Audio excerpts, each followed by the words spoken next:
The first light touches the room, and I answer it with silence, because I must know what has changed.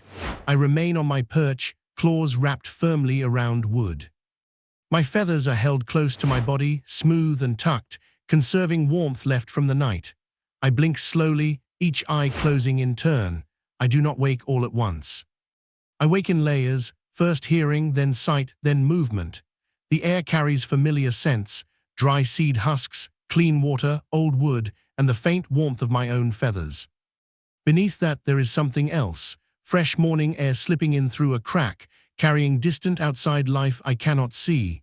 Wind, damp soil, a bird calling far away. My nostrils sense it softly, but my attention stays near. I turn my head to listen. A parrot is built for alertness. My eyes sit on the sides of my head, giving me wide view. My neck turns easily, and I tilt, studying angles. I listen for footsteps, for the opening of a door, for any sound that does not belong to this place. Nothing comes. So I shift my weight and stretch one wing, then the other, opening them slowly and folding them back into place. My muscles awaken with the movement. My tail feathers fan slightly, then settle. I lift one foot and tuck it briefly into my chest feathers, then place it back down. Balance is constant. Grip is constant. This is how I remain stable. I begin to groom. My beak moves through feathers with careful attention, cleaning each section, smoothing the barbs, removing dust. Good feathers hold warmth and flight. Even in captivity, the instinct remains. A parrot must keep its wings ready. My beak also maintains itself, scraping lightly along wood, because it grows continuously and must be shaped. When the human enters, I notice before the sound fully arrives. Footsteps approach, the air shifts. A familiar scent comes with them. I do not flare with excitement or fear. My response is steadier than that. I watch, I listen, I tilt my head slightly, eyes focused.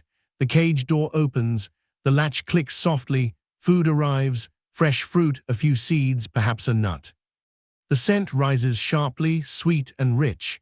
My hunger responds immediately, but I do not rush. A parrot does not swallow food without inspection. I lean forward, take a piece in my beak, and test it. Texture, ripeness, safety, then I eat. My tongue moves food across my beak with skill, breaking it into manageable pieces. I bite slowly, tasting fully. Parrots feed with patience, not speed. We are made to handle hard shells and tough fibers, and our beaks are built for precision. Between bites, I pause, I look around. Feeding makes me quiet, and quiet is when I listen most. Even in safety, my instincts remain sensitive. A parrot is prey to many animals. My ancestors survived by staying alert in the canopy, surrounded by movement and sound. When I drink, I take small sips, then stop. Water is cold, clean. I swallow, then shake my head lightly. I step sideways on my perch, repositioning for comfort. Small adjustments are constant. Stillness is never absolute. Mid-morning, I become more active. I climb along the bars or branches using beak and feet together. My beak is not only for eating, it is a third limb. I hook it onto wood, pull my body forward, then step with my feet. This movement is natural, efficient, and controlled. I chew on wood for a while, scraping, gnawing. This is not destruction. It is instinct. Chewing keeps my beak shaped and exercises my jaw. It also gives my mind something to focus on. Parrots are intelligent animals built for problem-solving and exploration. A quiet mind becomes restless. A busy beak keeps me calm. Later, I pause again, watching the world beyond glass. Outside light is stronger now. I see branches swaying and birds passing. My heart responds to their motion, not with jealousy or longing, but with recognition. They are part of my species, ancient memory. The sky is always an invitation. I hear a sudden sound. A sharp scrape, metal against metal. My body stiffens. Feathers lift slightly along my neck. I stop moving. I hold still. This is the survival moment. It does not need teeth or claws to be real. It only needs surprise. The sound comes again, closer, my eyes widen. My head turns sharply. I lean back from the cage door.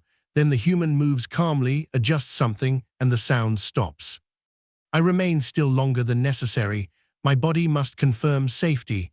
Only when silence returns do my feathers settle, smoothing back into place. By afternoon, heat fills the room. I rest more. I perch quietly, eyes half-lidded, but still aware. Parrots often rest in short periods, dozing lightly while keeping balance. Sometimes I tuck one foot up again to conserve warmth.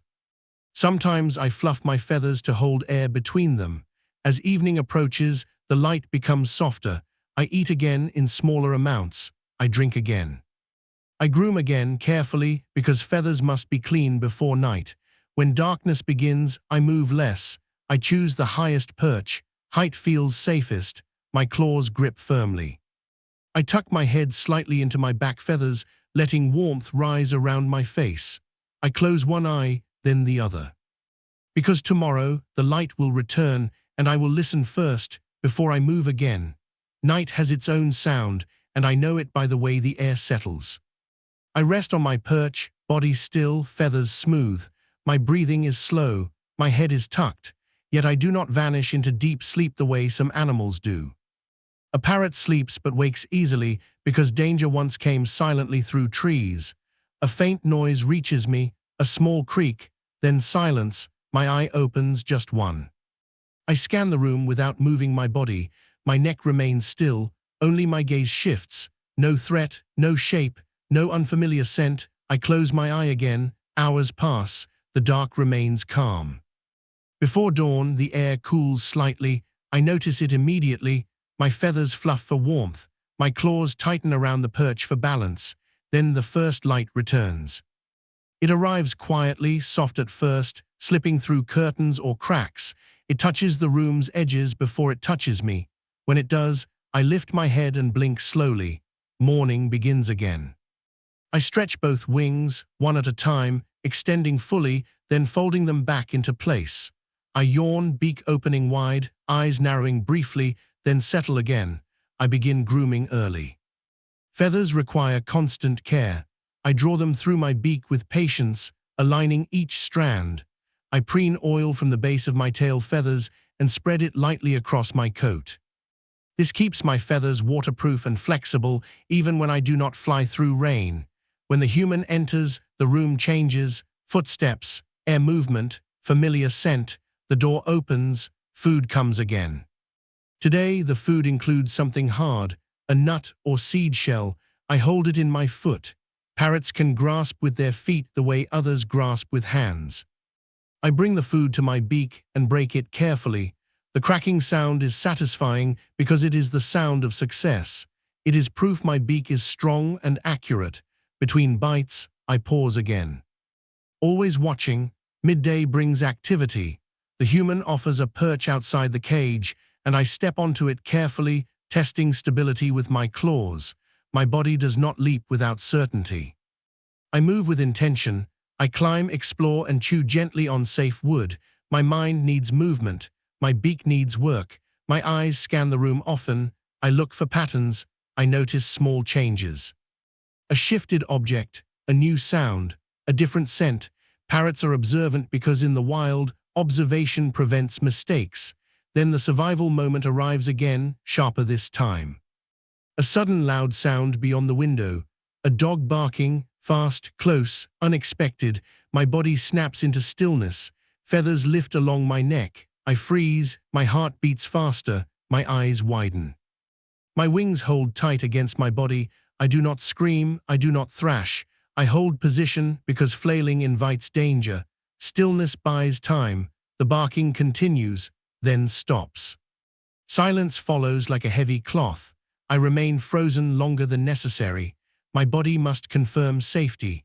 Only when the room returns to predictable sound do I loosen my grip and let my feathers settle. After the alarm, I become quiet. Quiet is how I recover. I perch in a high place, watching. My breathing slows again. I begin gentle preening, not because I am cleaning, but because preening calms the nervous system. It is a natural soothing behavior in birds. It restores order after surprise. By late afternoon, light softens again. I eat smaller amounts. I drink. I step from perch to perch in slow movements. I watch outside birds as they pass. Their flight triggers old instincts inside me, recognition of flock, recognition of sky, recognition of movement that once meant safety through togetherness. Evening returns. My activity slows.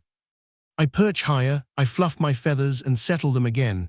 I tuck one foot into my chest feathers, conserving warmth.